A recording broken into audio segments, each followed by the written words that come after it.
today the NHL loses one of the better players in the NHL the last 20 years. And I'm sure people are going to say one of the best should work. He was one of the more consistent.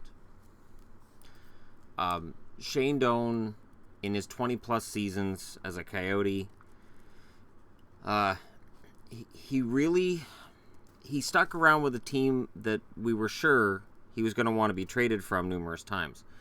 Over the last 5 years, there were numerous times where we expected, oh, well, Doan's going to ask out, or he's going to sign somewhere else, or Doan's finally going to get a chance to go to a contender, and it didn't happen. Doan's loyalty to the Coyotes is admirable. I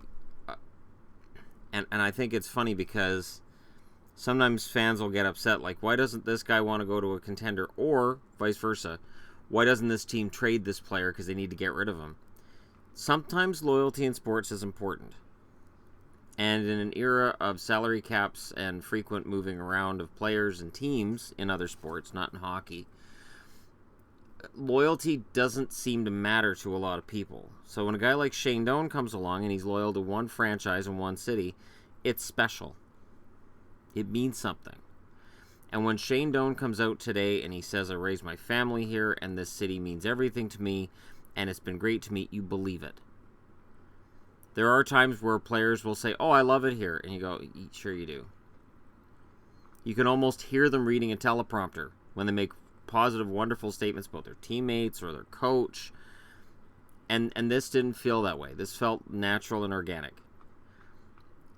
Doan was asked about Team Canada in the Olympics, and he really hasn't considered it. And I don't think he'll play in the Olympics. I think he's, from what I've read and from what I've seen of him, he's at peace with what he's doing. He has enough money to last the rest of his life. He has a beautiful family. And he has a good life. And he knows he has a good life. And there are things that are more important than hockey. Coming from the hockey guy. And I've learned in my own life that you have to put your family first, and sometimes you have to do it over everything else. But I'll get into that in another video. So Shane Doan, there's a book that one of my coworkers gave me, who's also a subscriber, and he said I'll probably get a lot of use out of it. It is The Players. It's the ultimate A to Z guide of every player who's ever played in the NHL. Now, it's dated 2011. So if you're looking for Connor McDavid and the Young Guns, they're not in here. Luckily, normally the guys I want to talk about are the older players anyways. The first thing I did when I got this was look up some really obscure players. I'm like, okay, let's think as obscure as possible, and they're all in here. I was really surprised.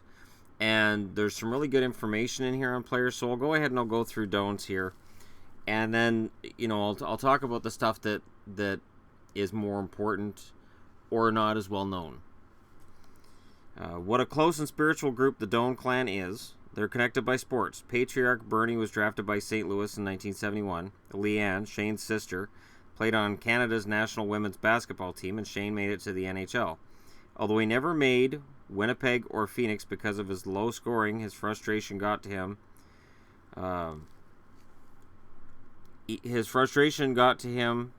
To the point that he started writing scripture on his hockey sticks, hoping a little divine guidance would escort the occasional black biscuit into the net. One such phrase got him going. In all things, God works together for good. Romans 8, verse 28. With that on his shaft, he went out and scored the overtime winner for the Coyotes in Game 2 of the series versus St. Louis in 1999. And then the goals came fast and furious.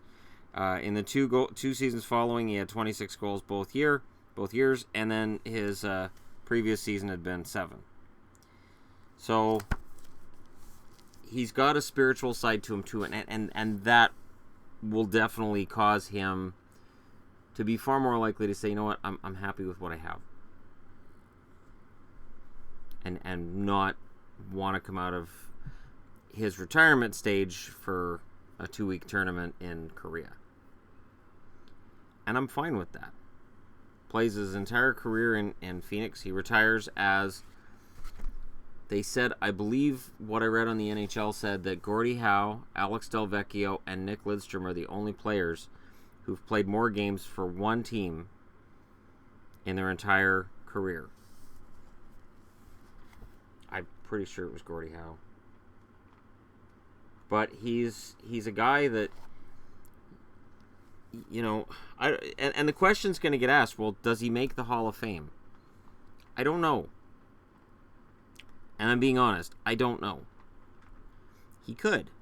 We're entering a stage in hockey now where as players retire, the point totals that they're going to need to require to get into the Hall of Fame are going to be different.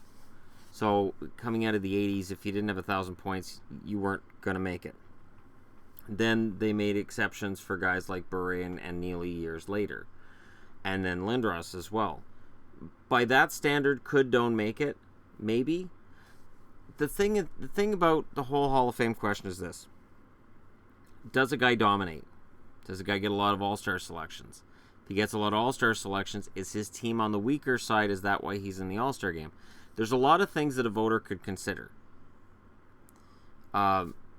Shane Doan has been one of the toughest players around for his entire career. And I remember when he was a rookie and there was some talk about, hey, maybe this kid isn't going to be that great. But Doan is another example of how when a guy's an all-around two-way forward, I'm a lot less likely to give up on him. I'm a lot less likely to use the word bust. He can have a poor season offensively and still learn a lot. And that offense will come later. And in his case, it did, and he was fantastic. So I respect that he didn't go anywhere else. I don't think he got any offers this summer. I didn't read whether he did or didn't. I really don't think he ever wanted to move on from the Coyotes. I'm not even all that certain why the Coyotes moved on from him. I remember, and again, I'll use Vancouver as an example because it's the team I've watched since I was a kid. I remember the last year Stan Smeel played, and Smeel was at the time Mr. Canuck. He had played every game in his career for the Canucks, wore those ugly Flying V jerseys. The last year that the Canucks brought him back, he scored 1 goal, and he was not anywhere near the player he had been. And as a kid, I was kind of frustrated, like, why did they bring him back? You know, that roster spot could have gone to a kid, and they bring back Smeel, who can't play anymore. And over the years, I've come to appreciate what they did. Because, again, that loyalty is nice. I think if the Coyotes had said to Doan, you think you got another year in you? And he said yes. He should have said, all right, well, let's do it. The Coyotes aren't going to be knocking down the door to the Stanley Cup anytime soon. Unless all of these rookies turn it around and they bring in veterans to support them. It's a long, slow climb for the Arizona Coyotes. And I'll slip back and forth between Phoenix and Arizona because, of course, it was Phoenix when he got brought in there. It was Phoenix most of the way along. And for me, if the Coyotes had brought him back for one more year, I think it would have been nice. I think it would have been a nice symbolic gesture. I think maybe the advanced numbers are why Chayka said no. But it's one of those things that I look at the Coyotes lineup and I say, you know what, you could still stick Doan in that lineup and not hold back any of the kids. Because Doan's not the type of guy who's going to say, well, I'm not playing first or second line, so I'm miserable. He's not going to sit and pout because he's not getting as much ice time as, let's say, Duclair has a good year. He's not going to pout and go, well, I'm not getting as much ice time as Duclair. He'll understand he's 40 years old. He'll understand that his role's diminished. He's the kind of guy that would be okay with that. So, you know, do I wish the Coyotes had brought him back? Kind of, sort of, yeah. I think that kind of example, that kind of loyalty, that kind of experience, I think it's important to have that in your locker room. And I think they lose something. So, again, the whole Hall of Fame question will come up. I know subscribers are going to wonder and ask me, and I honestly don't know. Could he? Sure. Should he? That's the whole debate right there. Because the fan base is going to say yes. Coyotes fans, of course, are going to say yes. Just as there's Canuck fans who are going to say Naslund would deserve Hall of Fame consideration. There's going to be debates when the Sedins retire. There's going to be a lot of debates about a lot of players. Because, again, it's more than just points. And a lot of what gets you into the Hall, I think, is going to be a lot of different aspects of hockey, which I think is both a good thing and kind of a wishy-washy gray area thing, too. So it'll be interesting to see what happens when not every legend has 1,000 points, and you have guys with 800, 850 points who've had fantastic careers that if they'd played in the 80s would have had 1,100 points. And to try to bring those things together and say, okay, so this is now worthy of Hall of Fame and this is not. And it's going to be up to the voters to make that adjustment, and it's a guy like Shane Doan that's going to tell us whether or not they've made it. Let me know what you guys think in the comment section below. Don't forget to hit like and subscribe if you're browsing your way through. And thank you so much for watching. Those are Yvonne's. I'll talk to you soon.